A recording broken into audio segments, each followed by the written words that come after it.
Nipende tu kutumia fursa hii kwa sababu tunapokwenda, kwa mfano kipindi hichi tunapomaliza miaka mitano sio tu ya Rais Mwinyi, lakini pia miaka mitano ya uwepo wa jaji mpya katika mahakama ya Zanzibar, waziri wa katiba na sheria na pamoja na viongozi wengine. Masuala ya sheria na kufikika kwa sheria yamefanywa kazi kwa sehemu kubwa sana. Tumeona maboresho mengi makubwa ambayo yamefanywa na serikali hii ya Rais Mwinyi awamu ya 5, lakini pia upande wa mahakama sisi tumefanya kazi kwa sehemu kubwa sana na serikali ya Zanzibar, kwa taasisi zake kama Wizara ya Katiba na Sheria, masuala kupitia wanachama wetu, masuala ya legal aid, lakini pia mahakama, maboresho ya mahakama kuhakikisha kwamba mahakama inakuwa karibu na wananchi, lakini inawahudumia wananchi. Imekuwa sisi ndio lengo letu muda mrefu sana, masuala ya partnership, na ndio maana hata mradi wetu huu umejikita zaidi katika kujenga partnerships. Imani yetu imekuwa ni kwamba tukishirikiana kwa pamoja katika mnyororo wa haki, lazima haki itawafikia Watanzania.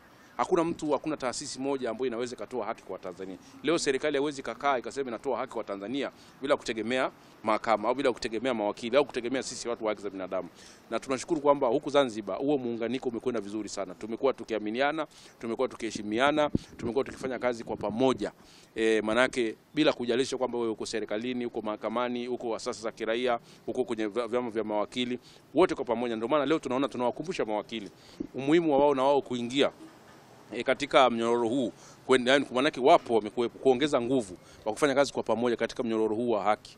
Kwamba ikitokea kuna haki fulani, watoto fulani wanakiuka haki zao, sisi wote tuwepo pale, polisi wawepo, mawakili wawepo, haki za binadamu, serikali iwepo, tuwasaidie. Hilo ndio jambo la msingi. Kwa tunakumbushana umuhimu wa kuwa na karibu na jamii.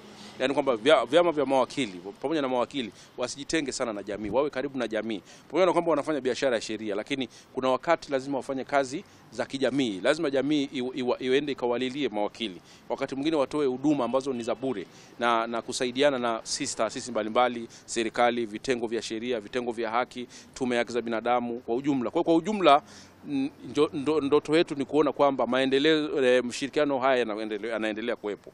Hilo ndio la msingi, kwa sababu nchi tunaijenga kwa pamoja. Na kila mtu akiweka fito sehemu yake, swala la mnyororo wa haki utafika mbali sana, na Watanzania wote kwa kiwango cha chini cha juu, mwenye uwezo asio na uwezo atapata haki yake. Kwa hilo ndio la msingi. Tunaendelea kukutana na makundi mbalimbali kuhakikisha kwamba hilo linafanikiwa. Ndio kuvunja haki za binadamu. Kimsingi ndio maana tunazungumza hivi. Ndio maana tumekuwa tukishauri kwamba wote kwa pamoja, mnyororo, watu wanaozungumza haki kwa pamoja, tuwe karibu sana na taasisi zote hizi. Tuwashauri kama tumeweza kukaa nao kwa pamoja na kuwashauri miaka 5 iliyopita.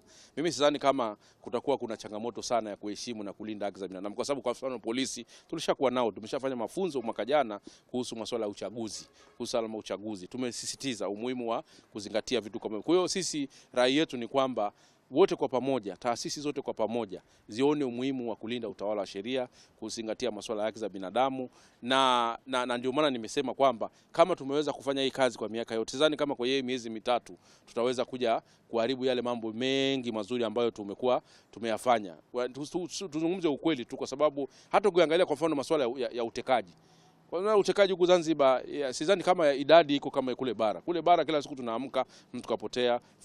Kuna matukio tumeona machache hapo kidogo, lakini kimsingi huku matukio ambayo sasa hivi yamerindima kule bara, huwezi kuyatafuta, huwezi kuyaona, na tukuyaona upande huku wa Zanzibar. Kwa hiyo ndio maana tumesema kwamba tunashukuru kwamba serikali ya Zanzibar chini ya Rais Mwinyi kwa sehemu kubwa mambo mengi tumeyaona ambayo yeye mwenyewe amekuwa akizungumza kwamba mimi nakubali kukosolewa, nakubali kufanya nini. Na kwa hiyo mimi nadhani niwatakie kila laheri tu kwenye michakato ya uchaguzi. Naamini kila kitu kitakwenda sawa.